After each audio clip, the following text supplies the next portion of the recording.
Quelque temps après la chute de Kaboul, la machine migratoire, à s'attirer des ennuis, se met à nouveau en marche.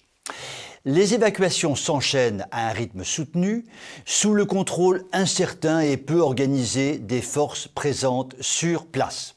Ici en France, la presse communique à grand bruit sur le rapatriement des Afghans. Faut-il donner une leçon de vocabulaire?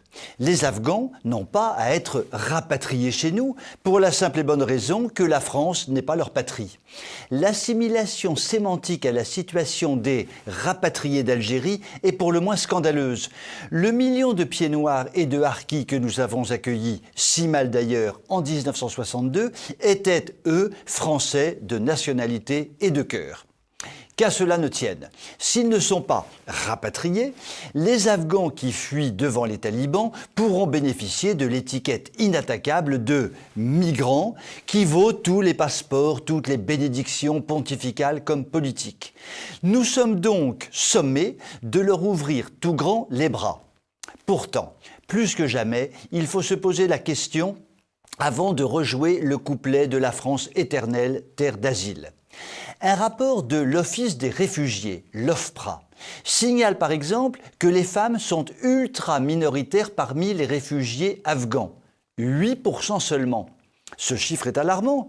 S'il est vrai que les femmes sont celles qui ont le plus à craindre de la conquête du pays par les talibans, pourquoi ne peuvent-elles pas fuir?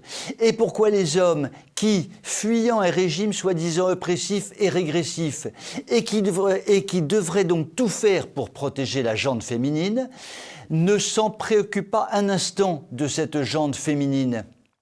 Disons les choses clairement.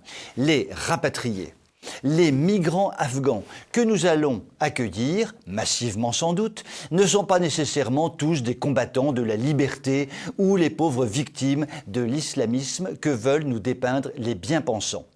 L'écrasante majorité d'entre eux soutient la charia.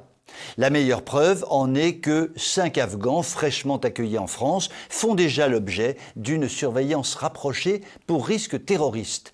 Et faut-il rappeler, dans un autre domaine, les atroces faits divers survenus dans les derniers mois avec des Françaises agressées et violées pour avoir malencontreusement croisé le chemin de migrants afghans à Rennes, à Pau, à Pontivy ou encore à Montpellier.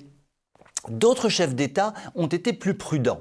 Vladimir Poutine, qui sait de quoi il parle, tant son pays a eu de fil à retordre avec la terrible et insoluble question d'Afghanistan, a mis en garde sur le risque de voir affluer dans nos pays des combattants déguisés en réfugiés.